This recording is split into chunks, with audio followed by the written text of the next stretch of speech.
नमस्कार जय जगन्नाथ मु पुणी थे नहीं आसी आपण मानक आउ गोटे एपिसोड आज जो टॉपिक रे आमे कथा हबा सी होचे वास्तुशास्त्र वास्तु वास्तुशास्त्र आम पई आज का डेट रे केते की इम्पोर्टेंट तो से विषय आज आम आलोचना करवा ए विषय आलोचना करने आम सहित अच्छा प्रभात पंडित सर चलो देखो आम स्वागत करवा सर जय जगन्नाथ भल अच्छा सर सर वास्तुशास्त्र कहले आम कौन बुझा कहीं वास्तु को लेकिन बहुत जिनस करा जाए वास्तु घर को नहीं भी बना जाए तो वास्तुशास्त्र कहले आम कौन जाना या माने कौन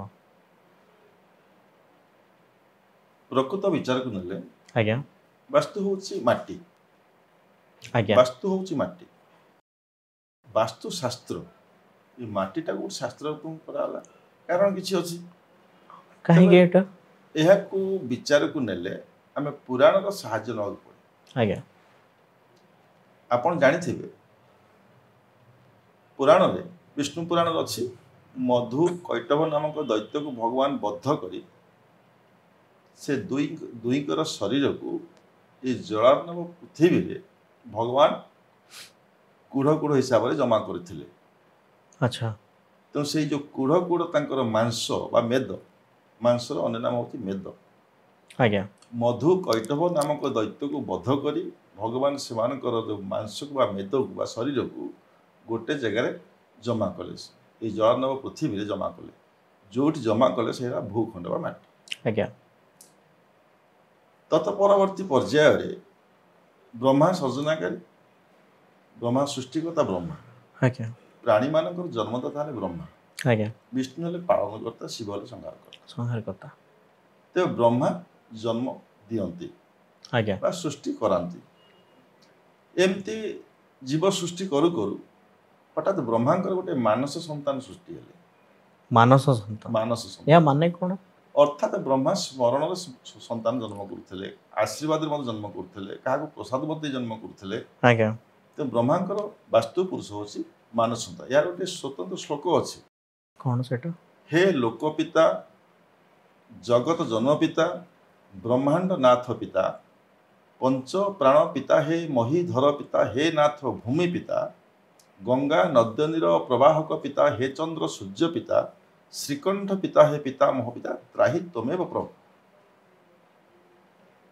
तेबे ए वास्तु पुरुष वास्तु है माटी भूखंड है मधु कैटभ नामक दैत्य शरीर आज्ञा प्रथम कहली आज्ञा तत्पर वास्तु पुरुष से पृथ्वी जन्म लाभ कर ब्रह्मांकर मानस संतान आज्ञा तो से वास्तु पुरुष तांकर शरीर एते शीघ्र वृद्धि पाइला एवं से एते शीघ्र शीघ्र बढ़िले तांकर शरीर काया एते शीघ्र पृथ्वी को व्याप्त है जहाँ फल पृथ्वी समग्र पृथ्वी को वास्तु पुरुष आच्छादित करदे आज्ञा तांकर काया समग्र पृथ्वी को ग्रास करता तो हूँ देवता माने शंका कले यदि गोटे पुरुष ये पृथ्वी को आक्रांत करेंगे तो अन्य जीवजंतु रही कौटी तो ब्रह्मा मध्य चिंता कले ये पुरुषटी को जन्म कर मोर भूल हो गला गोटे पुरुष पर जगह नहीं मुझे शह शह पुरुष रखी कौटी तेणु ब्रह्मा 33 कोटी देवता को डकई उपयुक्त समय देवता मैंने आसछंती ब्रह्मा कहले हे देवता मान आपण जो शंका करको आज मु संपूर्ण तार समाधान करे आज्ञा आपण 33 कोटी देवता माने ये जो विराट पुरुष को आपण देखुछ आकु अधमुख करी माड़ी बस आज्ञा तो ब्रह्मा का निर्देश रे ये 33 कोटी देवता माने से अद्भुत भूत पुरुष भूत पुरुष अद्भुत पुरुष को अधमुख करी नीच मुखा करी पृथ्वी पृष्ठ रे माड़ी बसिले ठीक से समय वास्तु पुरुष चित्कार कले आज्ञा 33 कोटी लोक जदि गोटे लोक को माड़ी बसबे एवं कौन सी कारण भी ना कौन सी दोष तांकर ना तो से ब्रह्मा कले हे पिता आपण तो मत जन्म देले किंतु ये की प्रकार आश्चर्य कथा जे मु तो एमान ए जो 33 कोटी देवता माने मते एभली अवस्था रे माड़ी बसछन्ती मते भारी कष्ट होउची मु तो सेमान से किसी युद्ध करनी ବା ସେମାନଙ୍କର କ୍ଷତି କିଛି କରୁନି, କିନ୍ତୁ ଏହି ଦେବତା ମାନେ ମୋତେ ଏଭଳି ଯନ୍ତ୍ରଣା ଦେଉଛନ୍ତି କାହିଁକି? ଆଜ୍ଞା ଆପଣ ଦେଖିବେ ବାସ୍ତୁଶାସ୍ତ୍ରରେ ବାସ୍ତୁ ପୁରୁଷଙ୍କୁ ଦେବତା ମାନେ ଯେଉଁ ମାଡ଼ି ବସୁଛନ୍ତି ତାଙ୍କର ଗୋଟେ ସ୍ୱତନ୍ତ୍ର ଚିତ୍ର ଅଛି। ଆଚ୍ଛା ଆଜ୍ଞା, ତ ଦେଖେଇଦେବି ଆପଣଙ୍କୁ। ଆଜ୍ଞା ଆଜ୍ଞା ମୁଁ ଭିଉଅର୍ସ ମାନଙ୍କୁ ବି ଦେଖେଇଦେବି ଏଇଟା ଆଜ୍ଞା। ଆପଣ ଦେଲେ। ଚିତ୍ର ଅଛି। ଆଜ୍ଞା ତେଣୁ ତହୁଁ ବ୍ରହ୍ମାଙ୍କ ନିର୍ଦ୍ଦେଶରେ 33 କୋଟି ଦେବତା ସେ ବାସ୍ତୁ ପୁରୁଷଙ୍କୁ ପୃଥିବୀ ପୃଷ୍ଠରେ ମାଡ଼ି ବସୁଛନ୍ତି, ଆଜ୍ଞା ନିଚ ମୁଖା କରି, ଅଧମୁଖା କରି, ତାଙ୍କର ମୁହଁଟି ତଳକୁ, ପିଠିଟି ଉପରକୁ। ତେଣୁ ବ୍ରହ୍ମା ସେଇଠି ବାସ୍ତୁ ପୁରୁଷଙ୍କ ପ୍ରତି ଦୟା ଆସିଛି। ବିଚରା ଆଚ୍ଛା ଲୋକଟା ନିର୍ଦ୍ଦୋଷୀ। ତେଣୁ ବ୍ରହ୍ମା ସେଇଠୁ କହିଲେ, ହେ ବାସ୍ତୁ ପୁରୁଷ, ହେ ଭୂତ ପୁରୁଷ, ଆପଣ ହେଲେ ଚିରଞ୍ଜୀବୀ, ଆଚ୍ଛା ଆପଣ ହେଲେ ମହାନ ଆତ୍ମା, ଆପଣ ସମାଜର ମଙ୍ଗଳ ପାଇଁ ଜନ୍ମ ହୋଇଛନ୍ତି। ଆଜ୍ଞା ମୁଁ ଆପଣଙ୍କୁ ଜନ୍ମ କରିଛି ଏଇଥିପାଇଁ କି ଏ ସମାଜର କଲ୍ୟାଣ ପାଇଁ। ନା ମୋତେ ଆଗରୁ କାହିଁ କହିଲେନି କଥା? ହୁଁ ନା ଆପଣଙ୍କୁ ଏଭଳି ଅବସ୍ଥାରେ ଏଇଭଳି ଯୋଗାସନରେ ଏହି ଦେବତା ମାନେ ମାଡ଼ି ବସୁଛନ୍ତି କାହିଁକି? ଆପଣଙ୍କ ପୃଷ୍ଠରେ ଏ ସମାଜର ପ୍ରାଣୀମାନେ ବସତି ସ୍ଥାପନ କରିବେ। ଏଇଟା ବ୍ରହ୍ମାଙ୍କର ନିର୍ଦ୍ଦେଶ ହେଲା। ବାସ୍ତୁପୁରୁଷ ତାଙ୍କ ସେଠୁ ମନଟି ଖୁସି ଯେ ମୋ ଉପରେ ଯଦି ଶହ ଶହ କୋଟି କୋଟି ପ୍ରାଣୀମାନେ ବସତି ସ୍ଥାପନ କଲେ ତାହେଲେ ମୋ ଜୀବନ ଧନ୍ୟ ହେଇଗଲା। ତେଣୁ ବାସ୍ତୁପୁରୁଷ ବ୍ରହ୍ମାଙ୍କ ନିର୍ଦ୍ଦେଶରେ ଏହି ପ୍ରାଣୀ ଜଗତରେ ଏହି ପ୍ରାଣୀମାନଙ୍କୁ ନିଜର ପୃଷ୍ଠ ଦେଶରେ ବସତି ସ୍ଥାପନ କରିବା ପାଇଁ କି ବ୍ରହ୍ମାଙ୍କ ଠାରୁ ପରମିଶନ ପାଇଛନ୍ତି। ଆଜ୍ଞା ତେଣୁ 33 କୋଟି ଦେବତା ବାସ୍ତୁପୁରୁଷଙ୍କର ପୃଷ୍ଠ ଉପରେ ନିଜେ ନିଜେ ଗୋଟେ ଗୋଟେ ଜାଗାରେ ବସତି ସ୍ଥାପନ କଲେ। ଇନ୍ଦ୍ରାଗ୍ନି ଯମ ନରୁତ ବରୁଣା ନୀଳଂ ଧନାଧିପାଂ ଶଙ୍କର ପଦ୍ମଜନିଶ୍ଚ ମନ୍ତମାପାନ୍ତୁ ସର୍ବଦା। ପୂର୍ବ ଦିଗରେ ବାସ୍ତୁପୁରୁଷଙ୍କର ମସ୍ତକରେ, ବାହୁରେ, ପାଦଦେଶରେ, ଜଙ୍ଘରେ ଏମିତି ଅନେକ ଦେବତାମାନେ ସବୁ ବସତି ସ୍ଥାପନ କଲେ। ତେଣୁ ଏ ହେଲେ ବାସ୍ତୁପୁରୁଷଙ୍କର ସ୍ଥିତି ପୃଥିବୀ ଆଜ୍ଞା ପୃଷ୍ଠରେ। ଆଜ୍ଞା ବ୍ରହ୍ମାଙ୍କର ନିର୍ଦ୍ଦେଶ, ଯଦି ପ୍ରାଣୀମାନେ ତୁମ ପୃଷ୍ଠରେ ବସତି ସ୍ଥାପନ କରିବେ ଏବଂ ତୁମେ ସେଇଥିପାଇଁ ଜନ୍ମ ହୋଇଛ ସମାଜର କଲ୍ୟାଣ ପାଇଁକି, ବାସ୍ତୁ କ୍ଷେତ୍ରରେ ଗୃହଟି ନିର୍ମାଣ କଲେ, ସେଥିପାଇଁ ଆମେ ପ୍ରଥମେ ବାସ୍ତୁପୁରୁଷଙ୍କ ପୂଜାଟା ଆଜ୍ଞା କରୁଛୁ। ଆଜ୍ଞା ଆଗ ପୂଜା କରୁଛୁ, ତାପରେ ତାଙ୍କ ପୃଷ୍ଠ ଦେଶରେ ଆମେ ବସତି ସ୍ଥାପନ କରୁଛୁ। ଆପଣ ଦେଖିବେ ବାସ୍ତୁପୁରୁଷଙ୍କୁ ଦେବତାମାନେ ଯେଉଁ ମାଡ଼ି ବସିଥିଲେ ତାଙ୍କର ମସ୍ତକ ଥିଲା ଐଶାନ୍ୟ କୋଣ। ସେଇଟା କ'ଣ? ମୁଣ୍ଡଟା, ମସ୍ତକ ମାନେ ମୁଣ୍ଡ। ଆଚ୍ଛା ନା ଐଶାନିକ କୋଣ ଯୋଉଟା କହିଲେ। ଆଜ୍ଞା, ତେଣୁ ଏଠି ଦେଖିବେ ଆଜ୍ଞା ଗୋଟିଏ ଭୂଖଣ୍ଡ ଯେତେବେଳେ ଆପଣ କିଣୁଛନ୍ତି ବା ସେ ବାସ୍ତୁ ଭୂଖଣ୍ଡ ନିର୍ଦ୍ଦିଷ୍ଟ ଅଛି କେଉଁ ପ୍ରକାର ଭୂମିରେ ଘର କଲେ ଭଲ। ସଦାସର୍ବଦା ଆମେ ଦେଖୁଛୁ ବର୍ଗାକୃତି ଭୂମି ଏବଂ ଆୟତାକୃତି ଭୂମି। ଆୟତାକାର, ବର୍ଗାକାର ଏ ଦୁଇ ଗୋଟି ଭୂମି ହେଉଛି ଭୂଖଣ୍ଡରେ ଗୃହ ନିର୍ମାଣ ପାଇଁ ପ୍ରଯୁଜ୍ୟ। ଆଜ୍ଞା ଅନେକ ପ୍ରକାର ଭୂମି ଅଛି, ବୃତ୍ତାକୃତି ଅଛି, ତ୍ରିଭୁଜାକୃତି ଅଛି, ଗୋମୁଖା ଅଛି, ଅଶ୍ୱମୁଖା ଅଛି, ଶକଟାକୃତି ଭୂମି ମଧ୍ୟ ଅଛି, କିନ୍ତୁ ଏଗୁଡ଼ା ସବୁ ଅନୁପଯୁକ୍ତ ଭୂମି। ବର୍ଗାକୃତି ଏବଂ ଆୟତାକୃତି ଭୂମି ବାସ୍ତୁକ୍ଷେତ୍ର ପାଇଁକି ସମ୍ପୂର୍ଣ୍ଣ ଗୃହ ନିର୍ମାଣ ପାଇଁକି ପ୍ରଯୁଜ୍ୟ। ତ ଗୃହ ନିର୍ମାଣ ପାଇଁ ବାସ୍ତୁ ପୂଜା କରିବାଟା ବାସ୍ତୁ ପୁରୁଷଙ୍କର ପୂଜା କରିକି ତତ୍ପରେ ତାଙ୍କ ପୃଷ୍ଠ ଦେଶରେ ଗୃହ କରିବା ବିଧେୟ। ଆଚ୍ଛା, ତ ବାସ୍ତୁଶାସ୍ତ୍ର ବି ବାସ୍ତୁଶାସ୍ତ୍ର ଆଜ୍ଞା ଏହା ବିଶ୍ୱକର୍ମାଙ୍କ ରଚିତ। ବ୍ରହ୍ମା ଯେତେବେଳେ ବାସ୍ତୁ ପୁରୁଷଙ୍କୁ ପୃଥିବୀ ପୃଷ୍ଠରେ ସ୍ଥାପିତ କରିଦେଇଛନ୍ତି, ଦେବତାମାନେ ବ୍ରହ୍ମାଙ୍କ ନିର୍ଦ୍ଦେଶ ଦେବତାମାନେ ବାସ୍ତୁ ପୁରୁଷଙ୍କୁ ଅଧମୁଖ କରି ମାଡ଼ି ବସିଛନ୍ତି, ବିଶ୍ୱକର୍ମା ସେଇଠୁ ଆସିଛନ୍ତି। ବିଶ୍ୱକର୍ମା ହେଲେ ଶିଳ୍ପାଚାର୍ଯ୍ୟ।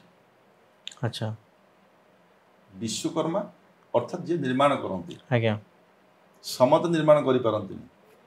ବିଶ୍ୱକର୍ମା ହେଲା ଗୋଟେ ଭଲ ଇଞ୍ଜିନିୟର ଆଜ୍ଞା, ଯାହାକୁ ଆପଣ ଆଧୁନିକରେ ଇଞ୍ଜିନିୟର କହୁଛନ୍ତି। ବିଶ୍ୱକର୍ମା ଗୋଟେ ଇଞ୍ଜିନିୟର, ସେ ନିର୍ମାଣ କର୍ତ୍ତା, ତାଙ୍କୁ ପ୍ରୋଜେକ୍ଟ ଜଣା। ତେଣୁ ସେଇ ବିଶ୍ୱକର୍ମା ଯେଉଁ ଶାସ୍ତ୍ରଟା ଲେଖିଲେ, ଆପଣ ମୋତେ କୋଶ୍ଚିନ୍ କରିଥିଲେ ଶିଳ୍ପଶାସ୍ତ୍ର କ'ଣ? ବିଶ୍ୱକର୍ମା ଯେଉଁ ଶାସ୍ତ୍ରଟା ଲେଖିଲେ ବାସ୍ତୁଶାସ୍ତ୍ର, ତାହେଲେ ଶିଳ୍ପଶାସ୍ତ୍ର ସେଇଆ କ'ଣ? ତ ଭାରତ ବର୍ଷରେ ବାସ୍ତୁଶାସ୍ତ୍ର କେବେଠାରୁ ପରିଚାଳନା ହେଲା? ଇତିହାସରୁ ପ୍ରମାଣ ଯାହା ମିଳୁଛି ଆଜ୍ଞା। ମେସୋପୋଟାମିଆ ସଭ୍ୟତା ହଉ, ମହେଞ୍ଜୋଦାରୋ ସଭ୍ୟତା ହଉ, ହରପ୍ପା ସଭ୍ୟତା ହଉ, ସିନ୍ଧୁ ସଭ୍ୟତା ହଉ, ମିଶର ସଭ୍ୟତା ହଉ, ଯେତେ ସଭ୍ୟତା ଅଛି ଭାରତରେ ଭୂଖନନରୁ ଯେଉଁ ପ୍ରକଳ୍ପ ଗୁଡ଼ିକ ସବୁ ଆବିଷ୍କାର କରାଯାଇଛି, ସିନ୍ଧୁ ସଭ୍ୟତା ହଉ, ମେସୋପୋଟାମିଆ ସଭ୍ୟତା ହଉ, এই ভূখনন ଦେଖାଯାଉଛି ହାରାହାରି 5000 ଖ୍ରୀଷ୍ଟପୂର୍ବ 5000 ଖ୍ରୀଷ୍ଟପୂର୍ବ 5000 ବର୍ଷ ପୂର୍ବେ ମଧ୍ୟ ଭାରତରେ ବାସ୍ତୁଶାସ୍ତ୍ର ପ୍ରଚଳନ ହୋଇଥିଲା। କାରଣ ସିନ୍ଧୁ ସଭ୍ୟତା ଯେଉଁ ମାଟି ତଳୁ ବାହାରିଛି ତାଙ୍କର ନଗର ନିର୍ମାଣ ଶୈଳୀ ବାସ୍ତୁଶାସ୍ତ୍ରରେ ନିର୍ମିତ ହେଇଛି। ତ ପୁରାଣରେ ଯୋଉ ବାସ୍ତୁଶାସ୍ତ୍ର ଅଛି ଆଜ୍ଞା, ଏଇଟା କେବେ କ'ଣ ଲେଖା ହେଇଥିଲା? ଏଇଟା ଆଉ କିଏ ଲେଖିଥିଲେ? ପୁରାଣରେ ବିଶ୍ୱକର୍ମା ଲେଖିଥିଲେ। ବିଶ୍ୱକର୍ମା ହିଁ ଲେଖିଥିଲେ। ବ୍ରହ୍ମାଙ୍କ ନିର୍ଦ୍ଦେଶ। ବ୍ରହ୍ମାଙ୍କ ନିର୍ଦ୍ଦେଶରେ ବିଶ୍ୱକର୍ମା। ଆଜ୍ଞା ଆଜ୍ଞା, ବିଶ୍ୱକର୍ମା। ବିଶ୍ୱକର୍ମା। ସବୁ ପ୍ରକାର ଭୂମିରେ କ'ଣ ଗୃହ କରିବାଟା ଠିକ୍ ରହିବ? ଉଚିତ ନୁହେଁ। ଆଜ୍ଞା ବାସ୍ତୁ ଭୂଖଣ୍ଡରେ ଆଜ୍ଞା ଗୃହ ନିର୍ମାଣଟା କରିବାକୁ ହେଲେ ପ୍ରଥମେ ଭୂମି ଚୟନ କରାଯାଏ। ଆଜ୍ଞା କେଉଁ ଭୂମିରେ ଗୃହ କରାଯାଇପାରିବ, କେଉଁଠି ଗୃହ କରାଯିବ ନାହିଁ, ସେଥିପାଇଁ ବହୁତ ପ୍ରକାର ନିର୍ଦ୍ଦିଷ୍ଟ ରହିଛି। ଅର୍ଥାତ୍ ଶିଳ୍ପ କାରଖାନା ପାଖରେ ଘର କରିବ ନାହିଁ, ଆଜ୍ଞା ଡାକ୍ତରଖାନା ନିକଟରେ ଘର କରିବ ନାହିଁ। ଆଜ୍ଞା କାହିଁକି କହୁଛି, ଆଜ୍ଞା ଶିକ୍ଷାଳୟ ପାଖରେ ଘର କରିବ ନାହିଁ, ଆଜ୍ଞା ବିଦ୍ୟାଳୟ ପାଖରେ ମଧ୍ୟ ଘର କରିବ ନାହିଁ। ଯଦି ଘରଟା ଅଲରେଡି ସେଠି ହେଇଥିବ ତା ଶୁଣନ୍ତୁ, କେତେବେଳେ କାରଣ ତାର ରହିଛି। ଆଜ୍ଞା ଆମେ ଗୋଟେ ଶିଳ୍ପ ପ୍ରତିଷ୍ଠାନ ପାଖରେ ଘର କରୁଛୁ, ଆଜ୍ଞା ସେଠି ଶବ୍ଦ ପ୍ରଦୂଷଣ ହେବ, ଆଜ୍ଞା ସେଠି ମନ ଉଚ୍ଚାଟ ରହିବ, ଆପଣଙ୍କର ଆଜ୍ଞା ମାନସିକରେ ଦ୍ୱନ୍ଦ୍ୱ ସୃଷ୍ଟି ହେବ, ତେଣୁ ଆପଣ ମାନସିକ ସବୁ ବିକୃତ ଅନୁଭବ କରିବେ। ଯେଉଁଠି ଶିଳ୍ପ କାରଖାନାଟା ଅଛି ସେଠି ଶବ୍ଦ ପ୍ରଦୂଷଣ ନିଶ୍ଚିତ ହେବ, ଆଜ୍ଞା ସେଠି ଆପଣ ଶାନ୍ତିରେ ରହିପାରିବେନି। କିନ୍ତୁ ଚାଣକ୍ୟ ଗୋଟେ ବାକ୍ୟ ଲେଖିଥିଲେ, ଧନିକ ସ୍ତୋତ୍ରୀୟ ବୈଶ୍ୟ ନଦୀ ବୈଦ୍ୟ ତୁ ପଞ୍ଚମ। ଚାଣକ୍ୟ ଲେଖିଥିଲେ ଏଇଟା। କିନ୍ତୁ ଅଧୁନା କାହିଁ ପ୍ରଯୁଜ୍ୟ ହେଉଛି? ଆପଣ ମେଡ଼ିକାଲ ପାଖରେ ଘର କରିବେ, ସେଠି ଦୂଷିତ ବାୟୁ ଆପଣ ସେବନ କରିବେ, ସେଠି ଆପଣ ସଂକ୍ରମଣ ନିଶ୍ଚିନ୍ତ ହେବେ। ତେଣୁ ସେଥିପାଇଁ ପୁରାଣରେ ମଧ୍ୟ ସେଇଟା ଆଗରୁ ତର୍ଜମା କରାଯାଇଛି। ବୈଜ୍ଞାନିକ ମାନେ ଯାହା କହୁଛନ୍ତି ତା ପୁରାଣରେ ସେ ମଧ୍ୟ ଆଗରୁ ତର୍ଜମା କରି ସେ କହିଛି ଯେ ବୈଦ୍ୟଶାଳା ପାଖେ ଘର କରିବ ନାହିଁ। ସେ ଆମେ ମେଡ଼ିକାଲଟାକୁ ସେ କହୁଥିଲେ ବୈଦ୍ୟଶାଳା, ସେମାନେ କହୁଥିଲେ ବୈଦ୍ୟଶାଳା। ଗୁରୁକୁଳ, ଗୁରୁକୁଳ ମାନେ କାହିଁକି ମୁନି ଋଷିମାନେ ଗୁରୁକୁଳଟାକୁ ଜଙ୍ଗଲ ଭିତରେ ନିଜ ନିଜ ଜାଗାରେ କରୁଥିଲେ? ତା କାରଣ ବହୁତ ରହିଥିଲେ। ପିଲାମାନଙ୍କର ମାନସିକ ସନ୍ତୁଳନ ସେଠି ଠିକ୍ ରହିବ। ସେମିତି ଗୁରୁକୁଳ ଶିକ୍ଷାଳୟ ପାଖରେ ଘର କରିବନି, ସେଠି ଶବ୍ଦ ପ୍ରଦୂଷଣ ରହିବ। ଆଉ ଗୋଟେ କର୍ଦ୍ଦମାକ୍ତ ଜାଗା, ନର୍ଦ୍ଦମା ଜାଗା, ଅଳିଆ ଆବର୍ଜନ ଜାଗା, ସେଠି ଘର କରିବ ନାହିଁ। କିନ୍ତୁ ଆଜିକାଲି ସେସବୁ ଜାଗା ବିକ୍ରି ମଧ୍ୟ ହେଇଯାଉଛି। ଆଜ୍ଞା ଅକ୍ଲେଶରେ ବିକ୍ରି ହେଇଯାଉଛି। ଲୋକମାନଙ୍କର ଜାଗା କିଣିବା ତ ପ୍ରତିଯୋଗିତା ହେଇଗଲାଣି। ଲୋକମାନଙ୍କର ବର୍ତ୍ତମାନ ଯୁଗରେ ଜାଗା କିଣିବା, ଭୂମି କିଣିବା ଗୋଟେ ପ୍ରତିଯୋଗିତା ହେଇଗଲାଣି। ଆପଣ ମଶାଣି ପାଖ ଜାଗା ଦିଅନ୍ତୁ, ସେ କିଣିଦେବେ। କି ତଦ୍ୱାରା ତାଙ୍କର କ୍ଷତି ହେବ ବୋଲି ସେ ବୁଝୁନାହାନ୍ତି। କ୍ଷତି ମାନେ ଆଜ୍ଞା କ୍ଷତି ମାନେ କ'ଣ କ'ଣ ହବ? ଦେଖନ୍ତୁ, ଆପଣ ବୈଦ୍ୟଶାଳା ପାଖେ ଘର କଲେ ରୋଗ ସଂକ୍ରମଣ ପୀଡ଼ିତ ହେବେ। ଆଜ୍ଞା କାରଖାନା ପାଖରେ ଘର କଲେ ଶବ୍ଦ ପ୍ରଦୂଷଣରେ ଆପଣ ମାନସିକ ସନ୍ତୁଳିତ ରହିବ ନାହିଁ। ଆଜ୍ଞା ଆପଣ ମାନସିକ ରୋଗର ଶିକାର ହେବେ। ଦ୍ୱିତୀୟ କଥା ହେଉଛି କର୍ଦ୍ଦମାକ୍ତ ଜାଗା ବା ପଚା ଆବର୍ଜନା ଜାଗା ଯେଉଁଟା, ଆଜ୍ଞା ସେଠି ଆପଣ ଘର କଲେ ସେଠି ଆପଣଙ୍କର ଭୂମିର ଯେଉଁ ପ୍ରକାର ବିଷ ପ୍ରତିକ୍ରିୟାଟା ଆପଣ ତାକୁ ଗ୍ରହଣ କରିବେ, ସେ ଭୂମିରେ ମଧ୍ୟ ଘର କରିବେ ନାହିଁ। କମାରଶାଳ, ସେଠି ଶବ୍ଦ ପ୍ରଦୂଷଣ ରହିବ। ତେଣୁ ଏସବୁ ଭୂମି ଗୁଡ଼ିକ ବାସ୍ତୁଶାସ୍ତ୍ର ପାଇଁକି ଅନୁପଯୁକ୍ତ ଭୂମି। ଆଜ୍ଞା ଶ୍ମଶାନ, ରାଜସ୍ୱ ଭୂମି, ସରକାରୀ ଜାଗାରେ କେବେ ଘର କରିବେ ନା। ଆଜ୍ଞା ଆଜ୍ଞା ପାଠ ଅଛି ଦେବସ୍ୱ ରାଜସ୍ୱ ବ୍ରହ୍ମସ୍ୱ। ଦେବସ୍ୱ ରାଜସ୍ୱ ବ୍ରହ୍ମସ୍ୱ, ଦେବତାଙ୍କ ଜମି, ଠାକୁର ସମ୍ପତ୍ତି, ଠାକୁରଙ୍କ ସମ୍ପତ୍ତି ଘର କରିବ। राजस्व भूमि राज संपत्ति राजांकर संपत्ति जोटा कहती राजस्व भूमि सेठी घर कर आ गोटे गोचर भूमि थाए गोटे सेटा राजस्व भूमि जीव राजस्व आज्ञा गोचर से जमीदार राजा मैंने करते लोक मैंने पशु पक्षी रखिए पशु पक्षी चारण भूमि ना से चल खाइबे कौन से राजा मैंने व्यवस्था करते गोचर जमीन कौन आर क्षति रही जदि गोचर भूमिटा क्षति तो नुहे किंतु सेठी गाई चलुले किंतु लोक मैंने पशुशाला जदि आपणकर भारत गोटे कृषि प्रधान राष्ट्र कृषि पशुपालन भारत मान मुख्य स्रोत था आमदानी इनकम कर गोटे बाट था चाष करेंगे पशुपालन करेंगे जब पशुटी पालन करेंगे सी खाइब कौन से गोचर भूमि जमीदार मान करते राजा मान करते बगचर गोचर ये सब राजस्व आज्ञा ए जमी घर कर लोक आज गोचर जमी पॉलिटिक्स पकई किनी बहुत अन्याय से आज्ञा आप देखु यही जमी जे कि से केबे तिष्टि पार न खुशी रे केबे रही न खुशी केबे रही न से जमी तार ही काल हम अकाल से लोकर विनाश निश्चिंत हम तार प्राधान्य केबे विस्तार हो पार कहीं 50 लोकंर निश्वास पर पड़ समस्त अभिशाप पड़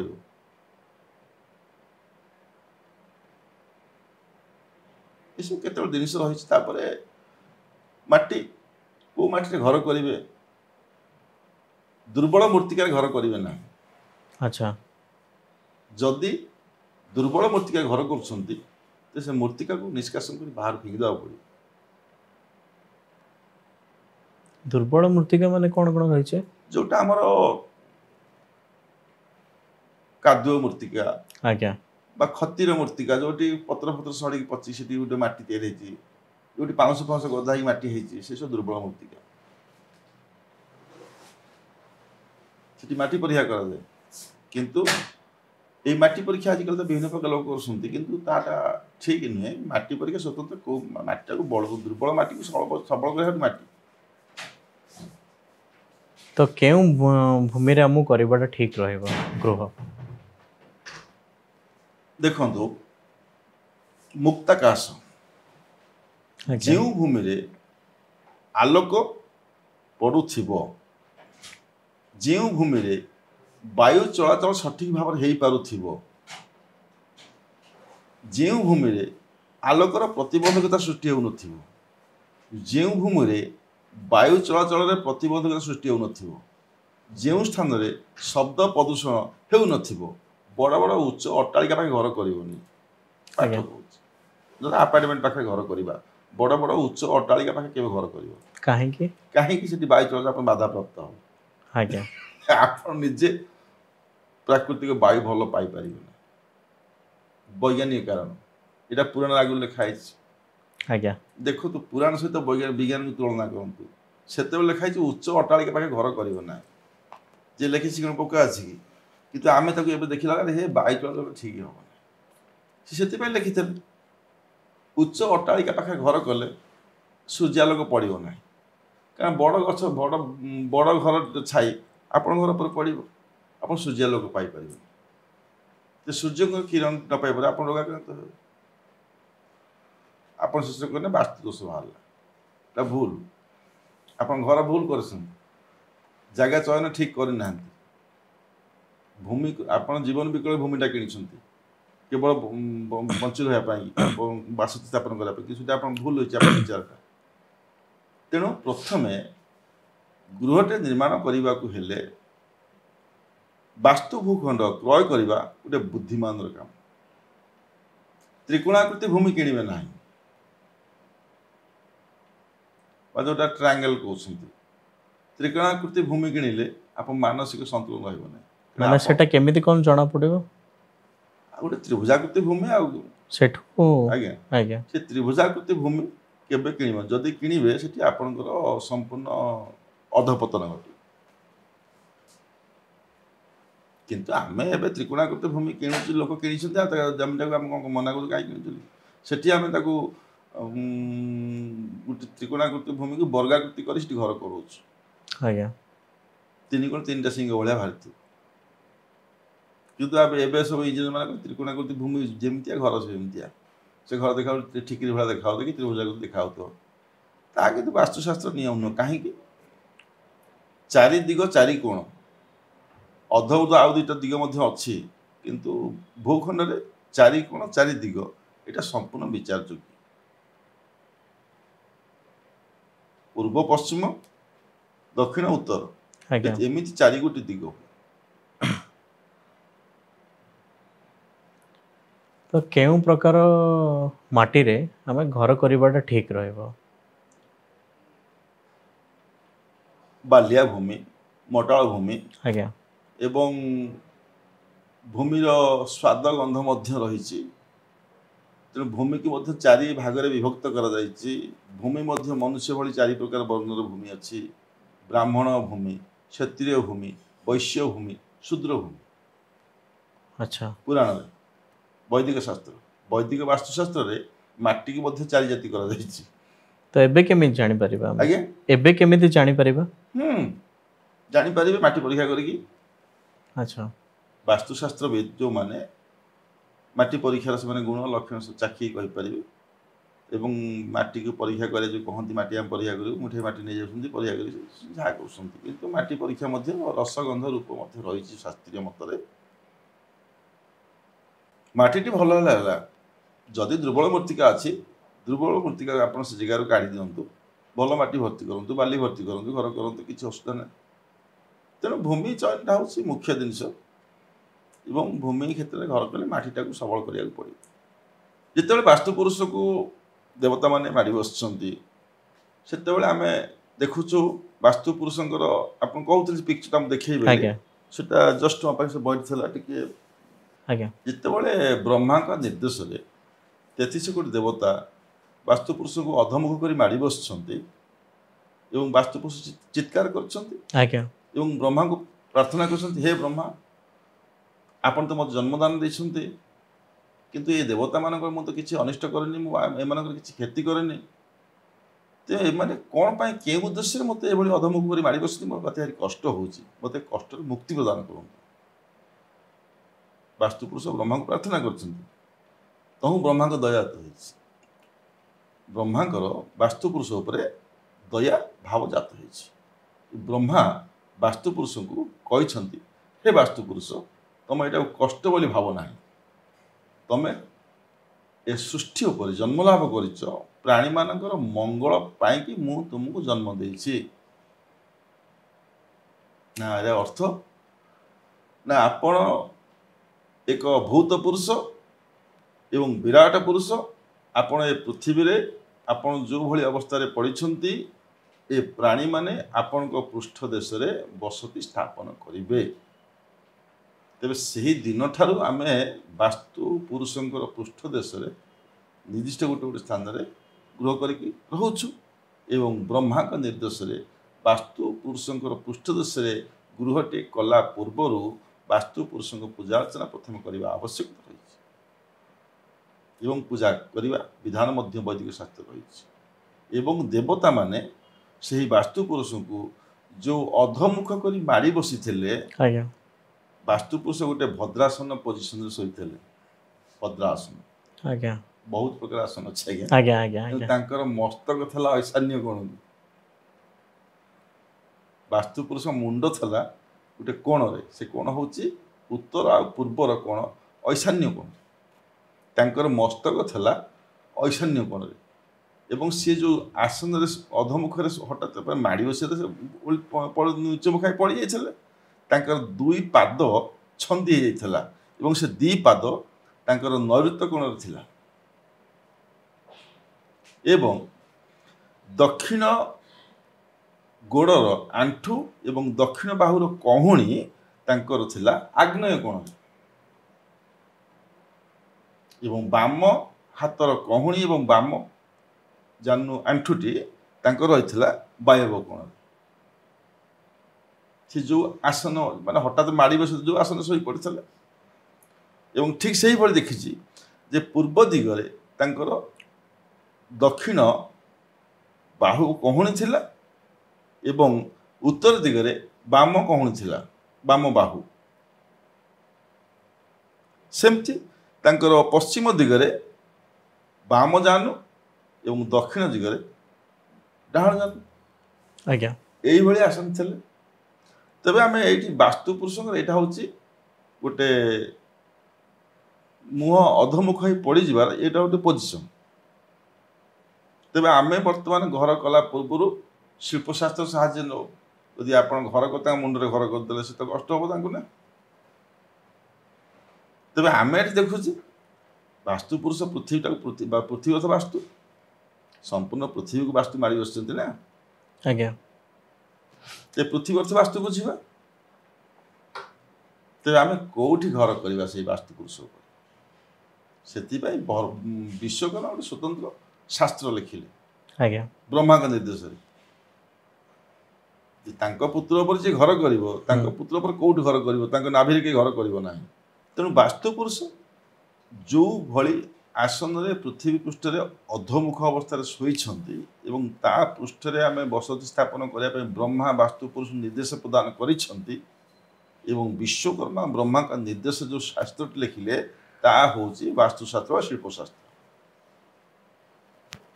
तेणु घरटे कला पूर्व आम वास्तुशास्त्र और शिल्पशास्त्र साहाय्य प्रथम नौ आज्ञा प्रथम आज्ञा मुझे कही गृहटे कला पूर्व वर्गाकृति भूमि एवं आयताकृति भूमि गृह पाई प्रযোज्य पूर्व कही केउ भूमि सब गृह करने आवश्यक कौटा अनावश्यक से सब कही किंतु ये देखा गोटे वर्गाकृति भूमि प्रथम नंबर 1 एक नंबर भूमि हूँ वर्गाकृति भूमि जो भूमिर बाहुगुड़िक प्राय समान ता वर्ग क्षेत्र कहुए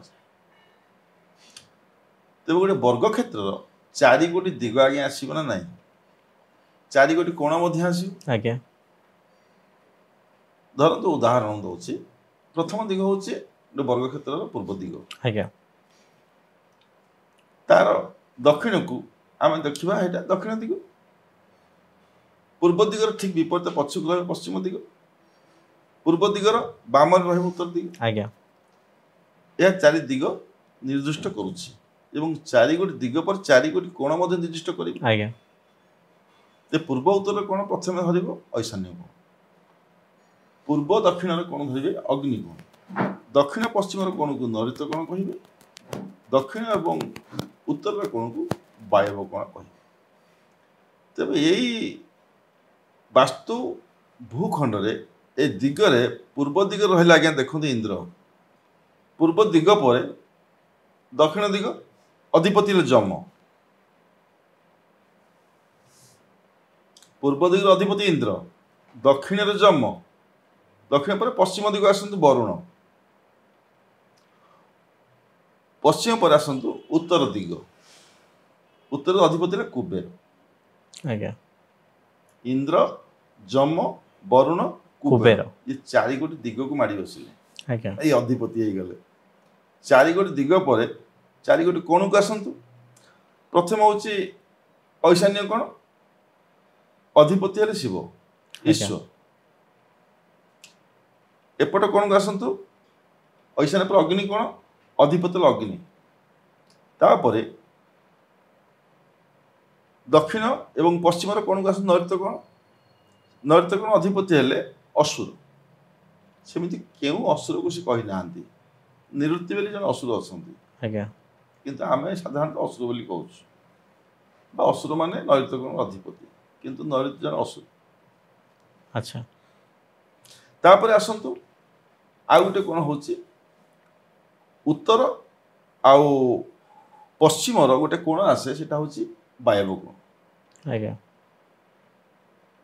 ए हेले देवता मानकर दिग आ कोणाधिपति आज्ञा तबे एठी वास्तु भूखंड रे जो चारि गोटी दिग एवं चारि गोटी कोण ऐशान्य कोणटा हूँ आमर एठी पंचतत्व को पुणी आसो आज्ञा पंच महाभूत तत्व वास्तु क्षेत्र पहला एमती पड़ो ऐशान्य कोणटा हूँ जल तत्व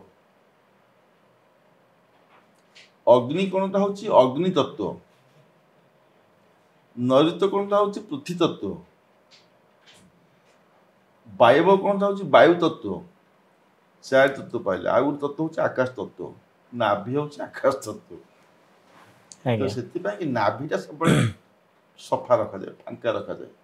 କୌଣସି ଘରର କୌଣସି ବାସ୍ତୁ ଭୂଖଣ୍ଡର 4 ଗୋଟି କୋଣକୁ ଛେଦ କରିଦେଲେ ମଧ୍ୟମ ଜାଗାଟା ହେଉଛି ସେଟା ହେଉଛି ପଦ୍ମମଣ୍ଡଳ ବା ନାଭିମଣ୍ଡଳ। 2ଟି ରେଖାର ସରଳ ରେଖାର ଛେଦବିନ୍ଦୁ ମଝିଟା ହେଉଛି ନାଭିମଣ୍ଡଳ, ତେଣୁ ସେଟା ହେଉଛି ଆକାଶ ତତ୍ତ୍ୱ। ତେବେ ଐଶାନ୍ୟ କୋଣରୁ ଜଳ ତତ୍ତ୍ୱ ଆପଣ ଦେଖିବେ, ଆପଣ ବାସ୍ତୁ ଆମେ ଭାଗ ଦେଲା ବେଳକୁ ଆଜ୍ଞା ନଳକୂଅଟା ମୁଁ କୋଉଠି ରଖିବି ପଚାରୁଛନ୍ତି, ଆଜ୍ଞା ଆଜ୍ଞା ଗୋଟେ କୂଅଟା କୋଉଠି ଖୋଳିବି, ଆମେ କହୁଛୁ ଐଶାନ୍ୟ କୋଣରେ ଖୋଳିବ। ତେଣୁ ଯଦି ମୁଁ କହିବି ଅଗ୍ନି କୋଣରେ ଖୋଳ ନଳକୂଅଟାକୁ, କୂଅଟାକୁ ଖୋଳ ବା ଗ୍ରାଉଣ୍ଡ ୱାଟରଟା କାଢ଼, ଆପଣ ନ ମାନିକି ଅଗ୍ନି କୋଣରେ କରିଦେଇଛନ୍ତି, ତାପରେ ସେଠୁ ଆପଣ ଅସ୍ତ ହେଇଛି ବାସ୍ତୁ ଲାଗିଛନ୍ତି, ବାସ୍ତୁ ଆସିଲେ ଆଜ୍ଞା ଏଇଟା ଆପଣ ଭୁଲ ଅଛି, ତାକୁ ଡ୍ୟାମେଜ୍ କରିଦେବେ ବା ଆପଣ ସେଠି କୂଅଟାକୁ ପୋତିଲେ, ନଳକୂଅଟାକୁ ବା ବୋରିଂଟାକୁ ନଷ୍ଟ କରିଦେଲେ। କିନ୍ତୁ ଜଳ ତତ୍ତ୍ୱ ହେଉଛି ଐଶାନ୍ୟ କୋଣ, ଆଗ୍ନେୟ କୋଣଟା ହେଉଛି ଅଗ୍ନି ତତ୍ତ୍ୱ। ସେଠି ସାଧାରଣତଃ ବାସ୍ତୁ ଭୂଖଣ୍ଡରେ ଆମେ କିଚେନ୍ ରୁମ୍ କରିଥାଉ ବା ରୋଷେଇ ଘର କରିଥାଉ, ସେଠି ଅଗ୍ନି ଜଳିଲେ ଆପଣଙ୍କର ମଙ୍ଗଳ ହେବ, ପରିବାରର ମଙ୍ଗଳ ହେବ। ସେ ଦିଗଟିକୁ ଛାଡ଼ିକି ଅନ୍ୟ କୌଣସି ଦିଗରେ ଅଗ୍ନି ଜାଳିଲେ ଆପଣ ପରିବାରର ଅମଙ୍ଗଳ ହେବ। କାହିଁକି? ସେଟା ପୂର୍ବ ଆଉ ଦକ୍ଷିଣ ଦିଗର କୋଣ, ଏଠି ସୂର୍ଯ୍ୟଙ୍କ ପ୍ରଭାବ ସେଠି ବେଶୀ ରହିଛି। ପୃଥିବୀ ଉପରେ ସୂର୍ଯ୍ୟଙ୍କର ପ୍ରଭାବ ଅତି ଚମତ୍କାର, ଅତି ଆଶ୍ଚର୍ଯ୍ୟ, ଏବଂ ସୂର୍ଯ୍ୟ ଆଉ ପୃଥିବୀଙ୍କର ଯେଉଁ ସରଳରେଖା ସୂର୍ଯ୍ୟଦଣ୍ଡ ସେଟା ହେଉଛି ଚୁମ୍ବକୀୟ କ୍ଷେତ୍ର। ଆପଣ ସୂଚୀଚୁମ୍ବକ ଦେଖୁ ନର୍ଥ ଆଉ ସାଉଥ, ଉତ୍ତର ଦକ୍ଷିଣ ମେରୁ ଚୁମ୍ବକୀୟ କ୍ଷେତ୍ର। ଆଜ୍ଞା ତେଣୁ ଅଗ୍ନି ତତ୍ତ୍ୱରେ ଅଗ୍ନି ବିଚାର, ଇଲେକ୍ଟ୍ରିକ୍ ସବଷ୍ଟେସନଟାକୁ ଆପଣ ଥୋଇବେ ବା ଇଲେକ୍ଟ୍ରିକ୍ ମିଟରଟା ଥୋଇବେ, ଇଲେକ୍ଟ୍ରିକ୍ ମେନ୍ ସୁଇଚ୍ଟାକୁ ଥୋଇବେ, ସେଟା ଅଗ୍ନି କୋଣ ଥୁଆଯାଏ। ତତ୍ତ୍ୱ ଯଦି ଅଲଗା କେଉଁଠି ଥୋଇବେ ଆପଣଙ୍କ ପରିବାର ନିଶ୍ଚିତ କ୍ଷତି ହେବ। ବାସ୍ତୁଶାସ୍ତ୍ର ପୃଥିବୀର ଘୂର୍ଣ୍ଣନକୁ ତିଆରି ହେଇଛି, ପୃଥିବୀର ଘୂର୍ଣ୍ଣନ ପ୍ରକ୍ରିୟାକୁ ନେଇକି ସୂର୍ଯ୍ୟଙ୍କ ସହିତ ପୃଥିବୀ ସାମଞ୍ଜସ୍ୟ ନେଇ ବାସ୍ତୁ ତିଆରି ହେଇଛି। ଆଜ୍ଞା ତାକୁ ଆମେ ପୁରାଣ ଶାସ୍ତ୍ରକୁ ନେଇକି ଯେତେବେଳେ ଲୋକଙ୍କୁ ବୁଝିବା ବହୁତ କମ୍, ତ ବହୁତ ଶାସ୍ତ୍ର, କିନ୍ତୁ ସୂର୍ଯ୍ୟ ପୃଥିବୀର ଘୂର୍ଣ୍ଣନ ପ୍ରକ୍ରିୟାକୁ ବାସ୍ତୁ ତିଆରି ହେଇଛି। ଆଜ୍ଞା ଏଇଟା ହେଉଛି ମୂଳ କାରଣ। ଆଜ୍ଞା ନୈಋତ୍ୟ କୋଣରେ ବାସ୍ତୁ ପୁରୁଷଙ୍କର 2ଟି ପାଦ ଅଛି, ଆଜ୍ଞା ଏବଂ ସେଠି ଯେତେ ଆପଣଙ୍କର ଉଚ୍ଚ ଭାରି ଜିନିଷ ରହିବ ସେତେ ଘରର ବାଲାନ୍ସ ରହିବ। ସେଥିପାଇଁ କି ଆମେ ନୈଋତ୍ୟ କୋଣରେ ସିଡ଼ି ଘର ଦେଇଥାଉ। ନୈଋତ୍ୟ କୋଣରେ ସେଇଥିପାଇଁ କି ବାସ୍ତୁଶାସ୍ତ୍ର ବାଲା ସିଡ଼ି ଘରଟିକୁ ଥୋଇଥାନ୍ତି, ଏବଂ ଆବଶ୍ୟକ ସ୍ଥଳେ ସେଠି ମାଷ୍ଟର ବେଡରୁମ୍ ମଧ୍ୟ ଥୁଆଯାଉଛି ନୈଋତ୍ୟ କୋଣରେ। କାହିଁକି? ଘରର ମୁଖ୍ୟ ଲୋକ ସେଠି ରୁହନ୍ତୁ, ଘରଟାକୁ ସମ୍ଭାଳି ନେବେ। ସବୁବେଳେ ପରିବାରର ମୁଖ୍ୟ ଲୋକର ପାୱାର ଅଧିକା, ଏବଂ ଗୃହଟିରେ ସିଡ଼ି ଘରର ଶକ୍ତି ଅଧିକା। ଦେଖନ୍ତୁ ଆପଣ ଯେଉଁଠି ସିଡ଼ି ଘର ହେଇଛି, ଟପ୍ ସରିଲା ପରେ ସିଡ଼ି ଘରଟି ସରିଲା ପରେ ସିଡ଼ି ଘର ନିଶ୍ଚୟ 100 ହାତ ଅଧିକା ହେଇଥିବ। ଲ୍ୟାଣ୍ଡିଂ ପର୍ଯ୍ୟନ୍ତ ଦେଖନ୍ତୁ ସବୁବେଳେ ସିଡ଼ି ଘର 7-8 ଫୁଟ ଅଧିକା ହେଇଥିବ, ସେ ସବୁଠୁ ଉଚ୍ଚ, ତାଠୁ ଉଚ୍ଚ ଆଉ କେହି ନାହାନ୍ତି। ଆଜ୍ଞା ନାଇଁ ଆଜ୍ଞା ଭୁଲ କହୁଛି, ସିଡ଼ି ଘର ନୈଋତ୍ୟ କୋଣଟି ସବୁବେଳେ ଉଚ୍ଚ ରହିଥାଏ। ଏହା ହେଉଛି ବାସ୍ତୁଶାସ୍ତ୍ରଙ୍କର ସମ୍ପୂର୍ଣ୍ଣ ସରଳ ଭାରଦଣ୍ଡ ପ୍ରକ୍ରିୟା ହିସାବରେ ସମ୍ପୂର୍ଣ୍ଣ ସେ ଘରଟିର ଭାରଟାକୁ ସମ୍ଭାଳିଥାଏ। ତାପରେ ବାୟୁ ତତ୍ତ୍ୱ, ବାୟୁ କୋଣକୁ ଦେଖାଯାଉଛି। ବାୟୁ ତତ୍ତ୍ୱରେ ସେଠି ଆମର ସବୁ ବିଭିନ୍ନ ପ୍ରକାର କଳକାରଖାନା, ଇଞ୍ଜିନ ବା ପ୍ରୋଜେକ୍ଟ ଫ୍ୟାକ୍ଟ୍ରି ସେଠି ସେ ଭାବରେ ଭଲ। ଏବଂ ବାୟୁ କୋଣରେ ମଧ୍ୟ ଆମେ ୱେଷ୍ଟେଜ୍ ଟ୍ୟାଙ୍କ ମଧ୍ୟ କରାଉଛୁ, ଯେଉଁଟା ମଙ୍ଗଳ ପାଇଁ ଭଲ, କିଛି ଅସୁବିଧା ନାହିଁ। ଏହିସବୁ କେତେ ଗୁଡ଼ିଏ ତତ୍ତ୍ୱକୁ ବାସ୍ତୁଶାସ୍ତ୍ରରେ ସମ୍ପୂର୍ଣ୍ଣ ପ୍ରାଧାନ୍ୟ ଦିଆଯାଇଥାଏ ଗୃହଟି ନିର୍ମାଣ କଲା ପୂର୍ବରୁ। ଆଜ୍ଞା ନଚେତ୍ ଆପଣ ନିଶ୍ଚିନ୍ତ ପୃଥିବୀର ଭୌଗୋଳିକ ପରିସ୍ଥିତି ଯାହା, ସୂର୍ଯ୍ୟ ଆଉ ପୃଥିବୀଙ୍କ ସହିତ ସାମଞ୍ଜସ୍ୟ ଯାହା, ପୃଥିବୀର ଘୂର୍ଣ୍ଣନ ପ୍ରକ୍ରିୟା ସୂର୍ଯ୍ୟଙ୍କ ସହିତ ଯେମିତି ରଖୁଛି, ଏବଂ ସୂର୍ଯ୍ୟ ପୃଥିବୀ ସହିତ ଘୂର୍ଣ୍ଣନ ପ୍ରକ୍ରିୟା ଯେଉଁ ଚୁମ୍ବକୀୟ କ୍ଷେତ୍ର ସୃଷ୍ଟି ହେଉଛି, ଆପଣ ତା ପ୍ରଭାବ କଦାପି ତିଷ୍ଠି ପାରିବେନି। ଗୃହର ଚତୁଃପାର୍ଶ୍ୱରେ କେଉଁ କେଉଁ ବୃକ୍ଷମାନେ ରହିଲେ ଶୁଭ ହୋଇଥାଏ? ଯେଉଁ ବୃକ୍ଷ ଅଧିକ ଅମ୍ଳଜାନ ଛାଡ଼େ ସିଏ ଭଲ। ଆଜ୍ଞା ଆପଣ ଦେଖିବେ ଆଜ୍ଞା ବହୁ ପ୍ରାଚୀନ କାଳରୁ ଲୋକମାନେ ବର ଗଛକୁ ଗସ୍ତ ଗଛକୁ ପୂଜା କରୁଥିଲେ। ଆଜ୍ଞା କିଛି କାରଣ ଥିଲା ନା। तो शिमिली गछटाକୁ पूजा କରୁନଥିଲେ ଆଜ୍ଞା से गछକୁ काटी फोपाड़ी ଦଉଥିଲେ बा कंटक वृक्ष जो गुड़ा बेसी अम्लजान छाड़ी पारती नहीं बर गछ ओस्त गछ शुभदायी गछ किंतु सेटा घर पाखे रखा उचित उचित नुह सेटा राजरास्ता पर रखती दांडे रखती त्रिछकी रखती से अत्यधिक अम्लजान छाड़ती एवं प्राणी मान शुभदायक वृक्ष किंतु गृह पाखे से शुभ घर पाखे पुणी कौ गछ शुभ बकुल ଆଜ୍ଞା दाड़िम डालिम गछ केशर पनस रसाल गुबाक गुआ ଆଜ୍ଞା नारिकेल नरकोली पिजुली ये सब फल वृक्ष अच्छी ଆଜ୍ଞା ए सब वृक्ष तुलसी सबुठ उपादेय वृक्ष तुलसी गछ पूर्व दिगरे रहिले आपण तुलसी गछ जो अम्लजान छाड़े बहुत औषधीय गुण अच्छे आज्ञा ଆଜ୍ଞା से तुलसी वृक्षटू महान वृक्ष बोली कहुए छोट वृक्षटे हेल्ले जी अम्लजान छाड़े और अम्लजान जी शरीर को आम आवश्यकता होता है यथेष्ट जस्ट मत ये क्वेश्चन पचारूले जैव विविधता बाबू जन पचारूला आपको स्टूडियो ଆଜ୍ଞା मुझे उत्तर देती आमाजन नदीर अववाहिका जी जंगल अच्छी से पृथ्वीर जैव विविधता को 25% कंप्रोमाइज कर 25% आज्ञा ଆଜ୍ଞା यहीटा मु गोटे नेशनल जियोग्राफी चैनल देखिकी सर्वे जापारि मुझे जान नी से कहते आमाजन नदीर अववाहिका जंगल पृथ्वीर जैव विविधता को शतकड़ा 25% संभालू सेमती दुईटा चार्टा जंगल हो जाता आम दरकार नहीं वृक्ष आम जिते काटिले मत किसी आवश्यकता तेणु तुलसी गछ छोटिया वृक्षटे हेल्ले से जो अम्लजान छाड़ुची आम यथेष्ट तेणु तुलसी वृक्ष उपादेय वृक्ष लिंब वृक्षर जो अम्लजान आम ग्रहण करूँ शरीर पर हितकारक रोगनाश केते उपादेय वृक्ष अच्छी घर पाखे जोटा उपादेय नुहे जो वृक्ष गुड़ा तथा कंटक वृक्ष सब ଆଜ୍ଞା काटी देवा उचित शिमिली वृक्ष साहाड़ा ये गछ गुड़ाकर ये वृक्ष गुड़िकर अम्लजान शरीर पर क्षतिकारक से माने अदरकारी वृक्ष फूल गछ गुड़े सब मत शुभ क्यों कौ फूल गछ कौ कौ दिगरे सब रही शास्त्र निबंध रही किंतु उत्तर दिगरे पूर्व दिगरे फूल गछ रहिले भल आज्ञा ଆଜ୍ଞା आउ गोटे जिनस देखिए आज्ञा गृहटे कले बा वास्तु भूखंड रे गृह निर्माणटे कले दक्षिण दिगरे प्रकल्प आरंभ करेंगे किंबा पश्चिम दिगरु प्रकल्प आरंभ करेंगे अच्छा प्रथम आप मत क्वेश्चन करुले जे क्यों प्रकार भूमि आपण घर करेंगे जो भूमि दक्षिण पश्चिम दिग उच्च हो पूर्व उत्तर दिग नीचा हो से प्रकार भूमि घर कले भल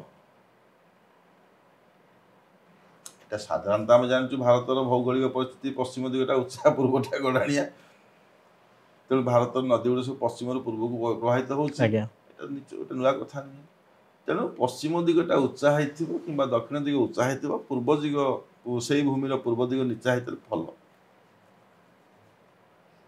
एवं दक्षिण दिगरे प्रकल्प आरंभ करे घर आपन जगह गोटे कि उत्तर दिगटा बेसी जगह रखिए पूर्व दिगरे मत जगह रखिए कहीं पूर्व दिगरे जगह रखिले आपण आलोक पाइबे उत्तर दिगरे जगह रखिले उत्तर पवन शरीर पाई हितकारक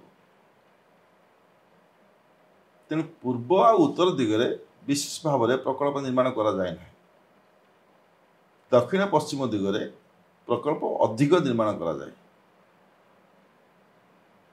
सब घर कले उत्तर पूर्वटा को विशेष जगह रखा जाए इटा वास्तुशास्त्र नियम एवं घर चतुर्पार्श्व वायु चलाचल हाँपाई अनाक्रांत भूमि रखिए अनाक्रांत भूमि अर्थ चतुर्पार्श्व ଯାହାହେଲେ ଅତି କମରେ ଆଧୁନିକ ବାସ୍ତୁଶାସ୍ତ୍ର ବା ଅଧୁନା ବାସ୍ତୁଶାସ୍ତ୍ରର ନିୟମ ଅନୁସାରେ ଏବଂ ଯେଉଁମାନେ ସବୁ ଆଉ ତ ଲୋକମାନେ ବିଶେଷ ଜାଗା କିଣି ପାରୁନାହାନ୍ତି ନା, ଆଜ୍ଞା ଖାଲି ବଞ୍ଚି ରହିବା ପାଇଁ ଗୋଟେ ପ୍ରକାର ମାଧ୍ୟମ ମାତ୍ର, ଯାହା ଛୋଟ ଜାଗାଟେ କିଣିଛି 2-4 ଭାଗ ଘର କରି ସେ ବଞ୍ଚିବ। ତେଣୁ ତାର ନିୟମ ହିସାବରେ ଦେଖିଲେ ଆମେ 2.5 ଫୁଟ 3 ଫୁଟ ଚତୁଃପାର୍ଶ୍ୱ ଛାଡ଼ୁଛୁ, କାହିଁକି? କେବଳ ବାୟୁ ଚଳାଚଳ ପାଇଁ। ନଚେତ ଆପଣ ଶାରୀରିକ ଅସୁସ୍ଥତା ଭୋଗିବେ, ବହୁତ ପ୍ରକାର କଷ୍ଟ ଭୋଗିବେ, ଶେଷରେ ଆପଣ ଜୀବନଟା ସେଠି ନିଶ୍ଚିତ ଭାବରେ ଅସ୍ୱାଭାବିକ ଅବସ୍ଥାରେ ଆପଣ ଗତି କରିବେ, ଅସ୍ୱାଭାବିକ ଭାବେ ଚଳିବେ, ସ୍ୱାସ୍ଥ୍ୟହାନି ଘଟିବ, ମାନସିକ ବିକାର ଘଟିବ, ବହୁତ ପ୍ରକାର କଥା ଅଛି। ତ ଧନ୍ୟବାଦ ନନା, ଆପଣ ମୋତେ ବି ବହୁତ ଜିନିଷ ଶିଖେଇଲେ, ମୋ ଭିଉଅର୍ସ ମାନଙ୍କୁ ବି ବହୁତ ଜିନିଷ ଶିଖେଇଲେ, ତ ସେଥିପାଇଁ ଆପଣ ଅଶେଷ ଅଶେଷ ଧନ୍ୟବାଦ।